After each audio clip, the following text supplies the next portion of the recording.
পরীক্ষায় খারাপ রেজাল্ট করেছেন বলে আপনার দূর দূরান্তের আত্মীয়রা আপনার মা বাবাকে কল করে সান্ত্বনার নামে লজ্জা দিচ্ছে আর আপনাকে মোটিভেশনের নামে ইনসাল্ট করছে। আপনার হাইট কম বা ওজন বেশি, এই জন্য আপনার বন্ধুরা প্রতিনিয়ত আপনাকে নিয়ে হাসি ঠাট্টা করে, আপনাকে মুখের উপর ইনসাল্ট করে। আপনি আজ বেকার বলে আপনার গার্লফ্রেন্ড আপনাকে ছেড়ে অন্য কারো হাত ধরে চলে গেছে। হয়তো আপনাকে কেউ লুজার বলছে বা এই বলে অপমান করছে যে তোর দ্বারা কিচ্ছু হবে না। কেউ হয়তো বলছে নিজের মুখটা আয়নায় দেখেছিস যে আমাকে প্রপোজ করতে এসেছিস। এরকম অপমানজনক পরিস্থিতিতে আমাদের মধ্যে অনেককেই পড়তে হয়েছে। যখনই কেউ আপনাকে ইনসাল্ট করে তখন আপনি কিভাবে রিয়াক্ট করেন? প্রচন্ড রকম রেগে গিয়ে সামনের মানুষটাকে যাতা বলেন, গোপনে কান্না করেন, নাকি তাকে কিছু না বলেই সেখান থেকে চলে আসেন? আমরা এক একজন ইনসাল্টেড হওয়ার পর এক এক রকম ভাবে আচরণ করি, কিন্তু সঠিক পদ্ধতিটা কি? কেউ যদি আমাদেরকে অপমান করে তাহলে ঠিক কিভাবে রিয়াক্ট করা উচিত?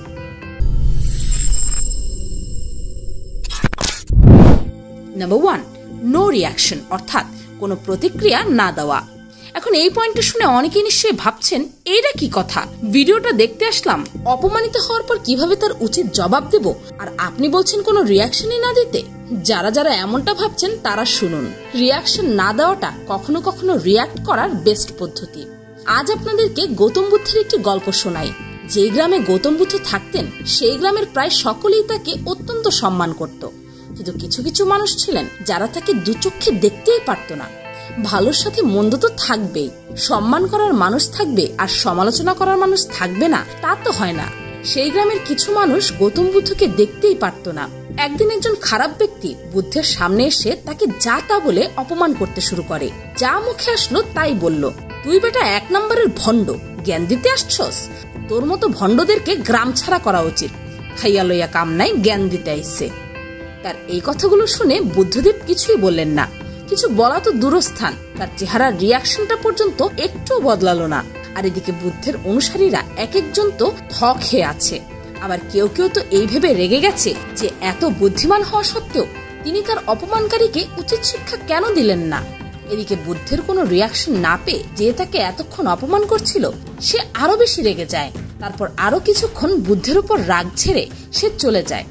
তখন বুদ্ধের অনুসারীদের মধ্যে একজন তাকে জিজ্ঞেস করলো, সেই বাজে লোকটা আপনাকে এতগুলো কথা শোনালো, এত অপমান করলো, আর আপনি তাকে উত্তরে কিছুই বললেন না, কেন?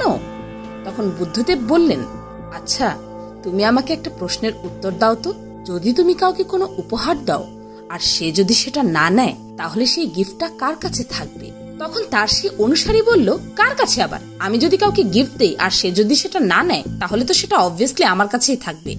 তখন বুদ্ধ বললেন, একদম ঠিক, আমিও সেটাই করেছি। সে আমাকে দিতে এসেছিল নেগেটিভিটি, অপমান, রাগ, কিন্তু আমি তাকে কোনো রিয়াকশনই দিলাম না।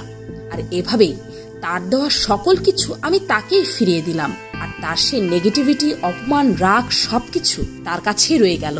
আমরা সাধারণত সেই বিষয়গুলোতেই রিয়াক্ট করি যখন কোনো বিষয় আমাদের মনে দাগ কাটে বা যখন সেই বিষয়টা আমাদের জন্য ইম্পর্টেন্ট হয়। কিন্তু যদি আপনার অপমানকারী ব্যক্তিকে এটা বোঝাতে আপনি সক্ষম হন যে তার কথায় আপনার কিচ্ছু যায় আসে না, যেন আপনি তার কথা শোনেননি, তখন তার নেগেটিভিটি, রাগ, অপমান সবকিছু তার কাছেই রয়ে যাবে, আপনাকে স্পর্শ পর্যন্ত করতে পারবে না। তো কি বুঝলেন? আপনাকে মানুষ তখনই অপমান করতে পারবে যখন আপনি অপমানিত হবেন। কেউ যদি আপনাকে বলে, ওই মুটকি কই যাস, এই কথাটা শুনে আপনি তখনই অপমানিত হবেন যখন আপনি নিজেই নিজের মোটা হওয়ার ব্যাপারটিকে মেনে নিতে পারেননি। যেদিন আপনি সত্যিকার অর্থে মন থেকে একসেপ্ট করে নিতে পারবেন যে হ্যাঁ আমি মোটা, আর এতে আমার কোনো প্রবলেম নেই, সবাই নিজের নিজের মতো করে অনেক সুন্দর এবং ইউনিক, ঠিক সেই দিন এই সমস্ত কথা আপনাকে আর অপমান করতে পারবে না। তো ফার্স্ট পয়েন্ট ছিল এটাই যে কেউ যদি আপনাকে অপমান করে তাহলে ইগনোর হিম, কোনো রিয়াকশনই দেবেন না। এখন অনেকেই নিশ্চয়ই এই পয়েন্টটা শুনে ভাবছেন, কি বলে এইসব ছাতার মাথা ঘোড়ার ডিম, কেউ অপমান করলে কি এত কিছু মাথায় থাকে নাকি? তখন তো মনটা চায় ওরে কানসার নিচে বাজাই দেই, আর নাইলে ওরে গালিগালাজ দিয়ে ওর 14 গোষ্ঠী উদ্ধার করে দেই। এত সহজ, আমাকে অপমান করবে আর আমি কিছুই বলবো না? এরকমটা যারা ভাবেন তাদেরকে বলে রাখছি, অপমানের শিক্ষা দেওয়া গালাগালি বা মারপিটের মাধ্যমে মোটেও সম্ভব না। Be mature. আপনি তার কথায় রেগে গেলেন তো হেরে গেলেন, নিজেকে কন্ট্রোল করুন। আরে ধুর, সবসময় কি মাথা ঠিক থাকে নাকি? কিভাবে কন্ট্রোল করবো রাগ? রাগ উঠলে কিভাবে সেটা কার্যকরীভাবে কন্ট্রোল করা যায় তা নিয়ে পিনিক পাই সাইকোলজির একটি কমপ্লিট ভিডিও আছে। সেই ভিডিওটির লিংক এই ভিডিওর ডেসক্রিপশনে পেয়ে যাবেন, দেখে আসতে পারেন। নাম্বার 2, অ্যাকসেপ্ট অর্থাৎ স্বীকার করে নিন। এই ক্যাটাগরির রিয়াকশনটা কিছু কিছু ক্ষেত্রে খুবই কার্যকরী। যখন কেউ আপনাকে ইনসাল্ট করার উদ্দেশ্যে অপমানজনক কথা বলবে, তখন আপনি নিজের ভাষায় তার কথাগুলোর সাথে সম্মতি প্রকাশ করুন। ফর এক্সাম্পল, কেউ যদি আপনাকে বলে, তুই তো বেটা কম্পিউটারের ব্যাপারে কিছুই জানিস না, এখনো পর্যন্ত টরেন্টো ডাউনলোড করতে পারিস না, আর তোরে নিয়ে আর কি কথা বলবো, তুই তো টাইটানিকই দেখোস নাই। আর এ কথার উত্তরে আপনি যদি তাকে পোলাইটলি বলেন, হ্যাঁ রে দোস্ত, অ্যাটলিস্ট টরেন্টটা তো এতদিনে ডাউনলোড করা শেখা দরকার ছিল। ঠিক আছে, আজকে রাতেই আমি ইউটিউব ভিডিও দেখে টরেন্ট ডাউনলোডিংটা শিখে ফেলবো, আর কালকের মধ্যেই টাইটানিকটাও দেখে ফেলবো, শুনেছি খুব দারুণ ফিল্ম। এতে কি হলো, আপনি তার কথায় অ্যাগ্রি করে সেই কথাটা সেখানেই শেষ করে দিলেন। পরের বার সে আপনাকে অপমান করার জন্য এই অস্ত্রটা অন্তত আর ব্যবহার করতে পারবে না। স্টিভ জবসের একটি ইন্টারভিউ চলাকালীন সময় একজন জার্নালিস্ট তাকে বলে, মিস্টার জবস, আপনি একজন অত্যন্ত ব্রাইট এবং ইনফ্লুয়েন্সিয়াল মানুষ, কিন্তু আপনি এই মুহূর্তে কি বলছেন তা আপনি নিজেই জানেন না, কোনো সেন্স নেই এসব কথার। এমনকি সেই জার্নালিস্ট অ্যাপেলের ওপেন ডক্স প্রজেক্টের ব্যর্থতা নিয়েও কথা বলে, আর এও বলে যে গত 7 বছরে আপনি কিচ্ছু করেননি আর আপনার বলার মতো কিছুই নেই। জার্নালিস্টের এমন ডাইরেক্ট অপমানজনক কথায় সবাই হতভম্ব হয়ে যায়, আর সবার নজর যায় যে স্টিভ জবস এর উত্তরে কি বলবেন। এদিকে স্টিভ জবস সেই জার্নালিস্টের প্রত্যেকটা কথা অত্যন্ত মনোযোগ দিয়ে শুনছিলেন, আর তার কথা শেষ হওয়ার পর স্টিভ জবস কিছুক্ষণের জন্য অফ যায়, নিজেকে সময় দেয়। তারপর সেই জার্নালিস্টের প্রশংসায় তিনি বলেন, তুমি খুব দারুণ সব পয়েন্টস তুলে ধরেছ, আর এও বলেন যে you can please some people some of the time, but not all the people all the time. অর্থাৎ তুমি একসাথে কিছু মানুষকে খুশি করতে পারবে, কিন্তু সবসময় সবাইকে কখনোই খুশি রাখতে পারবে না। তিনি সেই জার্নালিস্টের সাথে সম্মতি প্রকাশ করে বলেন, তুমি ঠিক বলেছ, গত 7 বছরে আমরা অনেক ভুল করেছি, ওপেন ডক্সের প্রজেক্টটাও একটা বড় ভুল ছিল। তারপর তিনি মুচকি হেসে আরো বলেন, অ্যাকচুয়ালি আমি অনেক ভুল করি আর ভবিষ্যতেও করতে থাকবো, কিন্তু হ্যাঁ, এটা জেনে রাখো যে আমরা সেই ভুলগুলোকে শুধরানোর সম্পূর্ণ চেষ্টা করি, আর এই চেষ্টা করি যেন আমাদের কাস্টমাররা সবসময় বেস্ট প্রোডাক্ট পায়। তো কি বুঝলেন?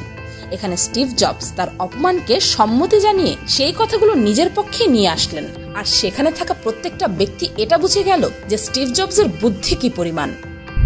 নাম্বার 3, ইউজ ইউর হিউমার অর্থাৎ হাস্যরসের ব্যবহার করুন। এই পয়েন্টটা খুবই ইন্টারেস্টিং। দ্বিতীয় পয়েন্টের সাথে এই পয়েন্টের কিছুটা মিল আছে, তবে এটা আরো বেশি কার্যকরী। যখন কেউ আপনাকে ইনসাল্ট করবে, তখন সেটাকে হাসির ছলে হালকা করে দিন। আমি ইগনোর করতে বলছি না, হালকা করে দিতে বলছি।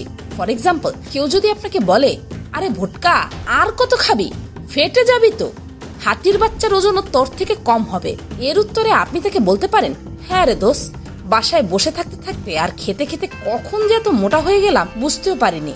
জীবনে অনেক ইচ্ছা ছিল, বড় কিছু করব, নিজের পরিচয় বানাবো, পৃথিবীতে জায়গা দখল করব, কিন্তু এখন তো খেয়ে আর মোটা হয়েই জায়গা দখল করছি। এতে কি হলো, আপনি যখন নিজেই নিজেকে নিয়ে ঠাট্টা করে ফেললেন, তখন আপনার সামনের মানুষটা আপনাকে রাগানোর প্রচেষ্টায় হেরে গেল। এই ধরনের সিচুয়েশন আমাদের প্রায় ফেস করতে হয়। কেউ একটু খাটো হলে, ওই বাটুল কই যাস, আবার কেউ একটু মোটা হলে, কিরে বোটকা কইতে আইলি। তখন যদি আপনি তাদের সেই ঠাট্টায় অংশগ্রহণ করে হাস্যরসের মাধ্যমে নিজেকে নিয়ে নিজেই ঠাট্টা করেন, তাহলে নেক্সট টাইম তারা আপনাকে নিয়ে ঠাট্টা করার সেই অস্ত্রটা হারিয়ে ফেলবে, কেননা আপনি খুব ম্যাচিওরলি তাদের কাছ থেকে সেই অস্ত্রটা ছিনিয়ে নিয়েছেন। Number 4, success. Famous American singer এবং অ্যাক্টর ফ্র্যাঙ্ক সিনাত্রা বলেছিলেন, success is the best revenge, অর্থাৎ সফলতাই হচ্ছে সর্বশ্রেষ্ঠ প্রতিশোধ। দিনের পর দিন অপমানিত হওয়ার ফলে মনের মধ্যে একটা প্রতিশোধ নেওয়ার ভাবনা জাগতে পারে। যে মানুষেরা আপনাকে অপমান করেছে তাদের সবাইকে উচিত শিক্ষা দিতে ইচ্ছে করে, বিশেষ করে তাদের জন্য এই পয়েন্টটি। ল্যাম্বরগিনি কোম্পানির মালিক ফেরাসিও ল্যাম্বরগিনির কাহিনীটাও ঠিক এমনই। আমরা সবাই জানি যে ল্যাম্বরগিনি হচ্ছে এই পৃথিবীর অন্যতম সর্বোত্তম সুপারকার কোম্পানিগুলোর মধ্যে একটি। তবে জানেন কি, এই কোম্পানির শুরুটা কোত্থেকে? অপমান থেকে। হ্যাঁ, আপনি একদম ঠিক শুনেছেন। একবার ফেরাসিও ল্যাম্বরগিনি ফেরারি কোম্পানির মালিক এনজো ফেরারির সাথে ডিসকাস করছিলেন যে ফেরারি কারগুলোকে কিভাবে আরো মডিফাই করে উন্নত করা যায়। তখন তার উত্তরে এনজো ফেরারি বলেন, তুমি কৃষকের ছেলে, ফেরারি তোমার যোগ্যতার বাইরের জিনিস। ফেরারির মতো সুপারকার নিয়ে তোমাকে ভাবতে হবে না, তুমি ট্র্যাক্টর চালানোর যোগ্যতা রাখো, সেটাই চালাও। ঠিক সেই দিন ফেরুশিও ল্যাম্বরগিনি মনে মনে ঠিক করে নেন যে তিনি তার নিজের একটি সুপারকার কোম্পানি খুলবেন আর এনজো ফেরারিকে শব্দ দিয়ে নয় বরং কাজ দিয়ে প্রমাণ করবেন যে তার যোগ্যতা কত বেশি। ব্যাস, সেই দিন আর আজকের দিন আপনারা সবাই জানেন ল্যাম্বরগিনি কোম্পানি কত বড় একটা কোম্পানি হয়ে দাঁড়িয়েছে। ফেরুশিও চাইলে তার ইনসাল্টের পরিবর্তে এনজো ফেরারিকে দুকথা শুনিয়ে দিয়ে আসতে পারতেন, কিন্তু সেটা না করে তিনি তার অপমানকে নিজেকে উন্নত করার রাস্তা হিসেবে ব্যবহার করেছেন। আর তার যোগ্যতা, প্রতিভা আর সফলতার সাক্ষী আজকের এই পৃথিবীর প্রত্যেকটা মানুষ। ইংলিশ রাজনীতিবিদ জন পাইন বলেছিলেন, অ্যাকশন স্পিক লাউডার দেন ওয়ার্ডস, অর্থাৎ আপনার শব্দের চাইতে আপনার কর্মের আওয়াজটা অনেক বেশি হয়। কাউকে কিছু না বলে সেটা করে দেখান। ফেরুশিও ল্যাম্বরগিনিও তাই করেছিলেন। তাই নেক্সট টাইম যদি কেউ আপনার যোগ্যতা নিয়ে আপনাকে ইনসাল্ট করে, তবে তার বেস্ট উত্তর হবে আপনার সফলতা। অপমান একটা মানুষের জীবন ধ্বংসও করে দিতে পারে, আবার সেই অপমানই অন্য একটি মানুষের জীবনের সফলতার গল্প হতে পারে। এখন কারো দ্বারা অপমানিত হয়ে আপনার জীবন নষ্ট হবে নাকি আপনি সফলতার শিখরে পৌঁছাবেন, সেটা সম্পূর্ণই ডিপেন্ড করে আপনার উপর। অপমানের প্রতিশোধ নিতে গিয়ে আপনি আদিম যুগের রাজাদের মতো যুদ্ধ করবেন নাকি ফেরুশিও ল্যাম্বরগিনির মতো সুপারকার কোম্পানির মালিক হবেন, সেটা টোটালি আপনার ওপর। কিন্তু যেহেতু আমাদের মধ্যে বেশিরভাগ মানুষকে কেউ হঠাৎ করে অপমান করলে তৎক্ষণাৎ মাথায় আসে না যে কি করব, আর পরে গিয়ে আমরা পস্তাই যে ইস, সেই সময়টাতে তো এটা করতে পারতাম, এটা বলতে পারতাম। তাদের জন্যই ছিল আজকের এই ভিডিওটি। আচ্ছা, অপমানের রিয়াকশন কিভাবে দিতে হয় সেটা তো জানলেন, কিন্তু কেউ কাউকে অপমান কেন করে সেটা কখনো ভেবে দেখেছেন কি? এর পেছনের প্রধান কারণ হচ্ছে ইনসিকিউরিটি বা জেলাসি। এখন যেই মানুষ নিজেকে নিয়ে ইনসিকিউর বা আপনাকে নিয়ে জেলাস, তার সাথে দ্বন্দ্বে গিয়ে লাভ কি বলুন? আর যদি দ্বন্দ্বে যেতেই হয় তাহলে টেক আ গ্যাপ। ভাবুন যে তাকে কি এমন বলা যায় বা কি এমন করা যায় যার পর সে আর কখনোই নিজের মুখ খুলতে পারবে না। আর এই ভিডিওতে যেই সকল জ্ঞানী ব্যক্তিদের রিয়েল লাইফ এক্সাম্পল গুলো দিলাম, তাদেরকে তো সারা বিশ্ব ফলো করে। তাই বাস্তব জীবনে এরকম পরিস্থিতিতে পড়ে তারা কিভাবে রিয়াক্ট করেছিল সেই কথাগুলো মাথায় রাখুন। দেখবেন আপনাকে কেউ কখনোই ইনসাল্ট করতে পারবে না। ভিডিওটি ভালো লাগলে একটি লাইক করে যেতে পারেন, এতে আমার কাজের প্রতি উৎসাহ অনেক বেশি বেড়ে যায়। আর পিনিক পাই সাইকোলজিকে সাবস্ক্রাইব করে বেল আইকনে অল নোটিফিকেশনস অন করে রাখতে পারেন। আমি ফাল্গুনি, আজকের মতো এ পর্যন্তই। দেখা হচ্ছে পরের ভিডিওতে।